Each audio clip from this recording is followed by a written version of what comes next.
Leave your comments on the Ask Reddit sub, and I'll read your answers on the next episode of LWIAR 2. If scientists invented a teleportation system but the death rate was 1 in 5 million, would you use it? Why or why not?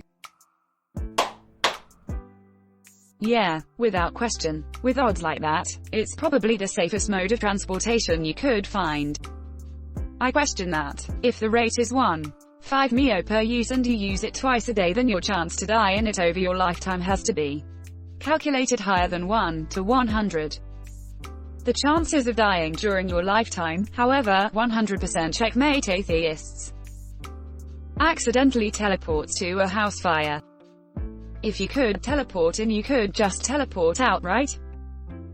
Teleport in, teleport out. 20-minute adventure, Morty. Damn, Morty, you're on fire. Really showing me how it's done here, huh, Morty? So if everybody in the US teleported twice a day, we'd break that. But of course a lot of people are children who aren't going to be teleporting at all, and most people would just be using it to go to from work, so twice a day is about right. So slightly more dangerous than getting in a car with much less inconvenience. Might be worth it. Why wouldn't children be teleporting? I could see them teleporting more than anybody. Home to school, school to after school program to home, then maybe even to a friend's house. I could see kids teleporting twice as much as adults. If adults could teleport to work, it would completely reshape the dynamic of the built environment.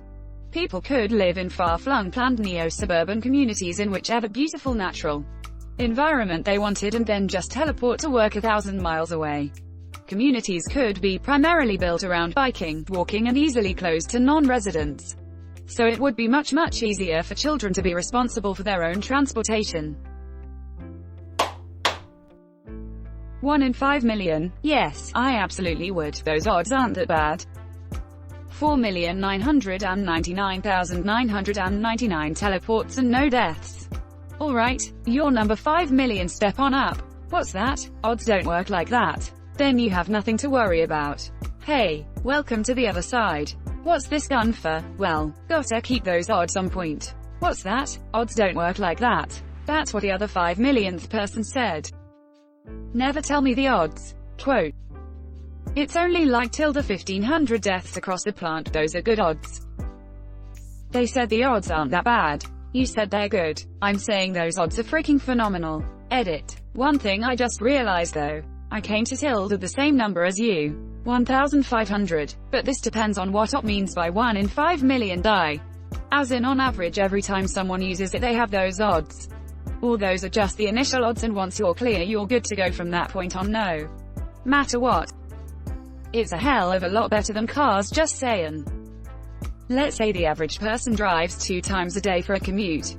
Then 0.5 times a day for other things. That is 2.5x 365 times a year. 913. For simplicity, let's say 1,000 teleports a year instead of vehicle trips.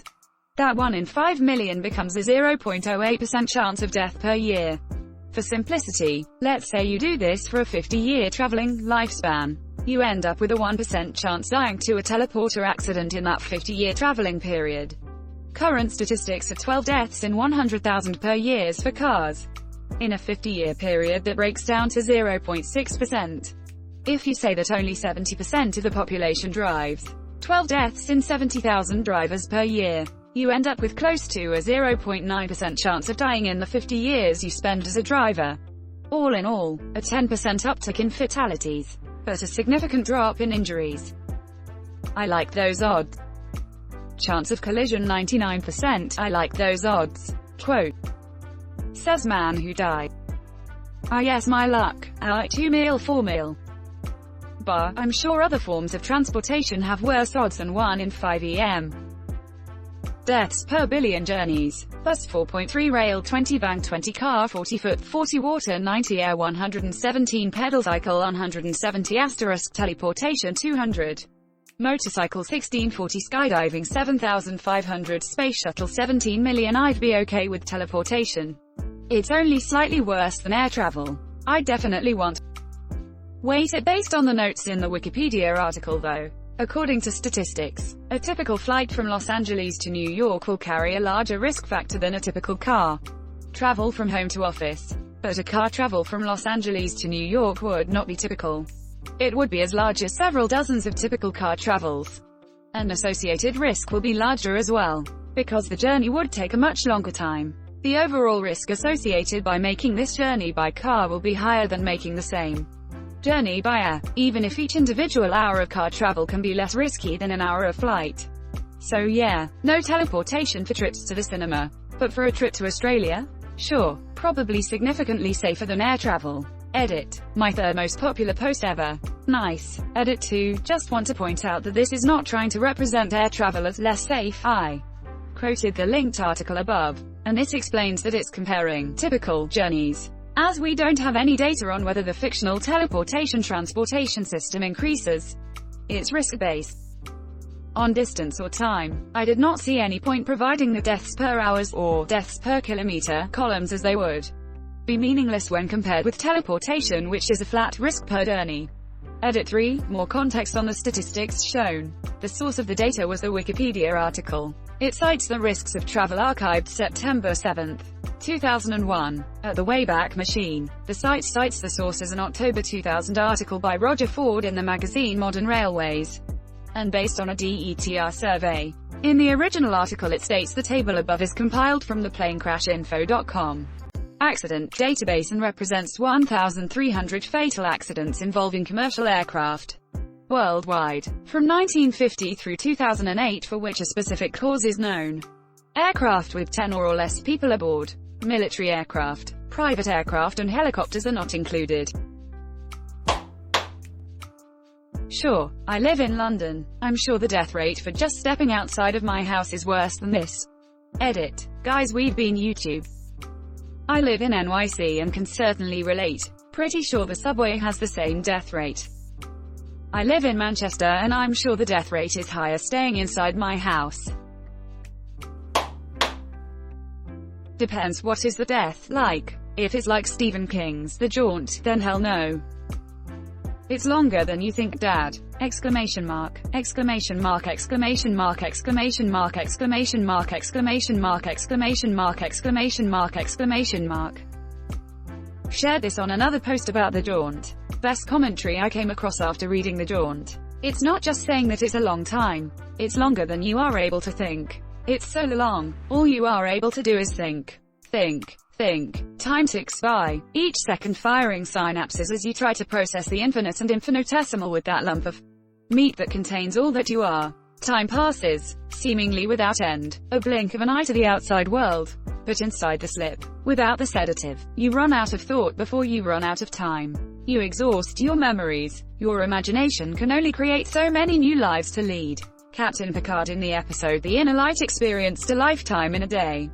He was forever changed because of it. And that was only one life. Inside the slip, you have time for nearly countless lives. Whatever your imagination can dream up. That is, until it runs out. Eventually, your mind cannot coherently create a stable timeline or comprehensive reality. Beyond imagination lies dreams, and within dreams, nightmares dwell, an increasingly disjointed and strange world of terror and misery. The only things your mind can craft, forever trapped within a private hell of your own creation. But even that isn't the end. Past hell is oblivion. Your mind shuts down. You no longer think. All you do is exist. And all you have is awareness of your isolation. For what may be a near eternity.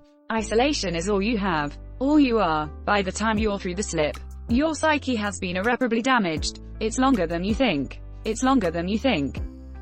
Okay, please tell the gist of it. I too want to be existentially terrified. A summary. Teleportation is successfully invented, but people need to be fully unconscious for it to work or they come out the other side completely deranged and die soon after.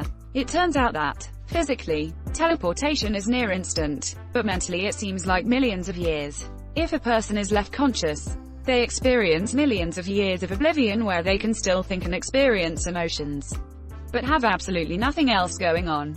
At one point in the story, someone murders someone else by pushing them through a teleportation portal without setting an end destination, implying that the victim will be stuck in that conscious oblivion either for literal eternity or until their body dies naturally of dehydration, suffocation, whatever they die of in the void. Which might as well be an eternity. Given how long a fraction of a second feels like, I sure wouldn't take a 1 in 5 million chance of that. Why would they build a teleportation portal that could function without setting a destination? Anyway, sounds like our butthole design. Most safety devices are designed after an accident, or added as a DLC, looking at 737 max. With such a high price for not taking the sedative, you'd think they'd require it to be administered via syringe so that this couldn't happen. Syringe injection has mercury, which causes teleautism. There was also a case in the story where someone murdered his wife by sabotaging it so she won't exit the jaunt. The argument is that since she's not dead, he can't be tried for murder. The revelation and horror that the wife is now stuck in eternal limbo while being conscious is enough to immediately give him the death penalty. I still think about that wife out there when I remember this short story. Don't feel too bad, technically it violates all laws of thermodynamics, smiley face. Stephen King never worries about such trivialities. I don't remember that part, but it's been a couple of decades since I've read it. Want to ride again? The Jaunt edit. Wow, who would have thought a Google search and paste would get so many comments? Thanks to the kind strangers for coins awards. If you like this story, please do yourself a favor and go buy the whole Skeleton Crew collection and King's other short story collections too. His longer stuff isn't for everybody, but his short stories are fantastic, and several were made into iconic movies you may not have known were him. Finally, a very different genre, but the short story that got me hooked on King several years ago is A Death. Read and enjoy. Hey, thanks. A part 2 to this book should be written. The plot goes something like, so there is a way to save someone from the jaunt, but it's not for the faint of heart that I write this. You see, my mother, she was the lady that was sabotaged and ended up what seemed to her to be an eternity in the jaunt. Just an endless bound of loneliness, sadness, never-ending nothingness. Also, that's what they told us. But as it turned out, the science behind teleportation wasn't even science at all. And by sabotage, I mean she was targeted. Here's the gist of it to get it all out of the way. The next few sentences will save you from reading more than a few million words. But keep in mind, ladies and gentlemen, this is just the short version. Because I know that now that we're back in this world again, we don't have unlimited time. But I'll be getting to that in a brief moment. We were told that breakthroughs in technological advancements led to human teleportation. The truth was that for the past 1,914 real Earth years, we were stuck in a digital world. My name is Ted Mosby and this is the story of how I met your mother. That's better odds than flying in an airplane at 1 in 3 million. And considerably better odds than simply walking down the street or getting in a car.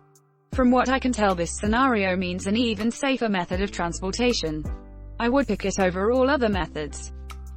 Your odds of dying in the US in a car crash are 1 in 114 according to this article. Your odds of dying over your lifetime as a pedestrian are 1 in 556. And medical errors are the third leading cause of death in the US. Bring on the teleporters. Still a better survival rate than all the other means of transportation. People are worried because the 1 in 5 million feels random. This question phrases the odds of dying as a roll the dice and you might die kind of thing, while in the real world you're aware of your surroundings in real time. I don't think anyone killed in a car wreck was expecting it to happen though. Situational awareness still failed. I think it's more likely that people expect to not die in car crash and believe that by remaining vigilant they won't die. It's not about actually having control over it. It's about feeling you have control. Tilde using it 5 million times sounds tedious. I think I'll stick with toaster and bathtub tilde. Even if you use it 5 million times you still have a 36.79% chance not to die. That's disappointing.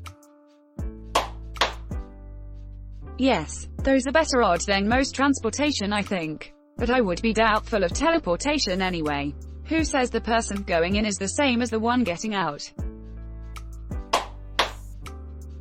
If I only used it to commute to from work over a 30-year career I'd have a cumulative 0.3% chance. of it killing me. Assuming I can't do anything to improve my personal odds like standing very still, or swatting any flies in my immediate vicinity right before transport. I still don't know. Let's try another perspective. There are 155 employed Americans today. So if every American only uses the teleportation to commute to work, then 70 people per day will die just commuting. NTSB says about 100 per day die in traffic accidents. All driving, not just commuting. So the numbers are reasonably close. Now consider second-order effects like, if everyone else used the teleportation, my commute would just be me and interstate shipping transportation. My individual chances of having a traffic accident go way down with fewer commuters on the highways. So the option A or B of driving or teleportation math starts to change in favor of driving.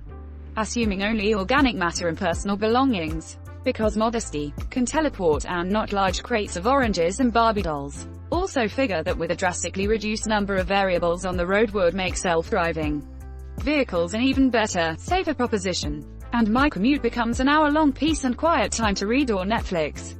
I'm convincing myself to the no column here, so I'll just assume I keep finding reasons against the teleporter and decide against using the magic death trap. If I only used it to commute to from work over a 30-year career, I'd have a cumulative 0.3% chance of it killing me. This is all I needed. I can instantly get to wherever I need, and it's far less likely to kill me than any disease. Sign me up. Teleportation death rates are 100%. Thanks for watching LWIAR 2. The best of all time r/AskReddit submissions and comments. If you like this video, check out the original LWIAR channel, and don't forget to like and subscribe.